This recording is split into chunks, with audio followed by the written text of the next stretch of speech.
Hello, hello, hello, and welcome.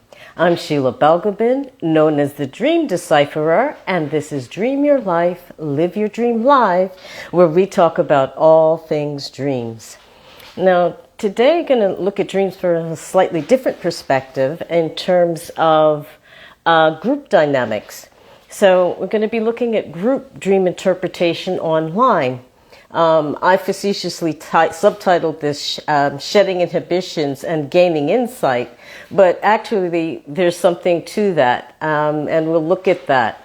But just to give you a bit of background with regard to online counseling or advice in general, young people are quick to uptake this because they're so used to the interface of the internet.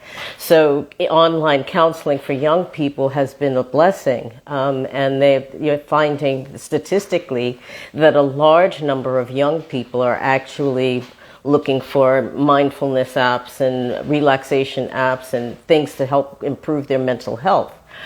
Adults too, particularly because of the pandemic, have also taken up counseling on telehealth much more since then. But we're looking at particularly dream interpretation groups and group therapy, if you will, or group examination of dreams. Now, this is a modern twist on an ancient practice because in various cultures around the world, sharing dreams in a group has been part of human existence for thousands of years. Places such as China, Africa, and Australia have very long histories of working in groups or in communities around dreams. So in these particular cultures and others as well, there's a belief that dreams are given to people to be able to help and uplift or save or protect the entire community and not just the individual. So whether they were looking at a shaman, a healer, or in modern times a psychotherapist facilitating the process, group work is very, very powerful and can lead to greater breakthroughs and insights because you have that you have the group energy, group thinking on a particular subject, and that creates for very powerful dynamics. So dream sharing has been practiced all over the world for time out of mind. It's only been in the West that it started to catch on a bit more, particularly after the 19th century when Freud and Jung and others after them came along and looked at the mind in a different sort of way. But for the most part in the Western world, the dreams have been something that have been a bit suspect or seen as quirky or weird or embarrassing even. There is the additional notion that dreams may be the result of, cheap wine, eating cheese at night, or what have you. In other words, it's something that's the byproduct of bad living, if you will. But these days, with a greater receptivity in general to alternative ideas and practices, you will find that dreaming together doesn't seem so foreign to people, especially in these so-called New Age practices. And I don't like that term, but just to be able to explain so you understand what I mean. But in the different perspective on the world and life, people are turning back to these ancient practices and just using them in a different way, in a modern way. So there are different ways that people can go about dream sharing, and I'll look at a couple of those, and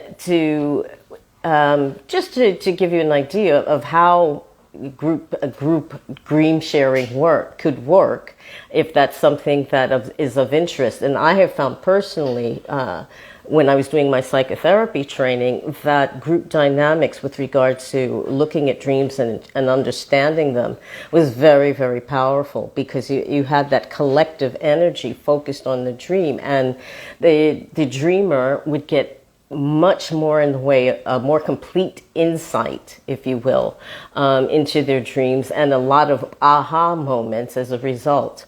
So it's something that I love doing with small groups of people, no more than, say, half a dozen, for people to be able to share that energy and to really kind of open things up and open up the possibilities, because you have different people looking at the same thing from different perspectives. So there are several methods that I'm going to look at now in terms of being able to work with dreams in group settings. And, you know, these aren't hard and fast rules. There's many ways you can do this. It doesn't have to be very complicated. But the first of these methods we're going to look at is dream appreciation. Now, this particular technique, which was developed by a gentleman named Montague Ullman, is a very widely used method of working with dreams, and really works well in group settings, because it gets the whole entire group involved in the session. There are three parts, or three stages, which are the first being, of course, the dreamer sharing their dream, the group members then sharing their own thoughts about the dream, and then the dreamer responding or reflecting back on what the other members of the group have said. This is the simplest method, and it is really, really, really quite effective, I have to say, from personal experience. But the thing is that the people are not dictating to the dreamer what their dream means. What they say is, they share their thoughts that, well, if I were dreaming this, I would feel, or I would think, or I would believe, ... So that it's not a matter of dictating to the other person what they should think the dream should be about, because the only one who actually interprets a dream is the person themselves, because it has to resonate with them, not with me, even though I help them to look at the different possibilities. In the end, it's them who says, that's what this means for me. So those that, dream appreciation is one technique, and is the simplest of all. I think it's not only, it's about active listening on everyone's part, active listening on the part of the people who are listening to the dreamers recount the dream, and listening on the part of the dreamer, him or herself, in regards to the feedback that they get from the listeners. Another technique that developed by a gentleman named Michael Shredel is listening to the dreamer. And this has 4 stages. So we seem to be going up by increments, but this has 4 components to it. And in the first part is that the group will ask the dreamer about the dream, various pointed questions. Then the group asks the dreamer to make associations, like this part of the dream, what does this bring up for you? What does this mean for you? And then the dreamer identifies any kind of patterns and tries to connect them with things that are happening in their daily lives. So in other words, if there's some particular character or event keeps occurring in the dream, then maybe it's a signal that it's something that it needs to be looked at and related to what's going on in their waking life. And then finally, the dreamer will comment on, as a result of the dream, whether it would change their behavior or perspective on something in some way. And to reflect on what they may have gotten with the interaction with the other people. Now, it's either with both of these techniques. When studies were conducted in the UK, it was found that both of these techniques, dream appreciation and listening to the dreamer, help the dreamers to come up with greater insights, which is exactly what group dynamics really does. It helps to prime the pump, if you will, so that the perspective of the dreamer broadens out, and they can see different possibilities because they've had people with different perspectives and inputs. Then we look at dreams as a social experience, and all that means is what we've been saying all along, that people have been sitting down and dreaming together to understand what was happening or what needed to happen in their communities, so that it was social dreaming, that we don't just dream for ourselves, we dream for the collective. And so what in this context, with people sitting down together and looking at their dreams and seeing how it resonates with different sectors of the population, and in what way, and to share their input, their dreams as well, as to that may have similarities or synchronicities about them. So all of that is just to say, why online dream interpretation? One, it's convenient, and particularly during the pandemic, when people were locked up and having all kinds of dreams or nightmares. Anxieties and stresses were causing a lot of dreaming, I found, during that time. And it's a way of being able to share with people from all over the planet. My clients are all over the place. But also, it allows the people a certain sense of anonymity.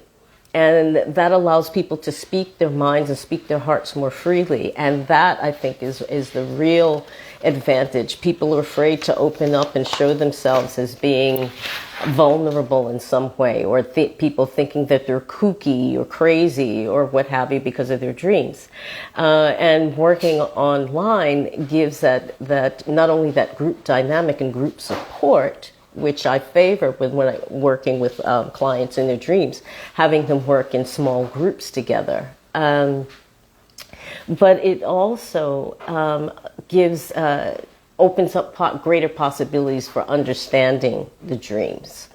So there you have it. Like I said, online dreams interpretation in groups is just a modern take on an ancient practice, and I think one that would be well to look at more closely, because it's used as a form of healing in some places, like in China. People share their dreams all the time in clinics and whatnot, and quite openly, to be able to get that kind of group therapy, if you will. So if you are thinking about how you can work in a dream community, I do have one, and it's a closed group, or members only, that will look at dreams together to help each other to learn and grow from listening to our dreams. And if that's something you'd like to learn more about, or would like help with a specific dream, or would even just like some sleep advice so you can sleep better, get in contact and we can have a conversation. It's for free. And give you some tips about how to sleep better, find out more about how you can use a particular dream to gain some insight, or find out about my courses and teach people how to work with their dreams. Thank you so much for watching and listening. Have a great rest of the day, and I'll see you again soon. Take care. Bye-bye.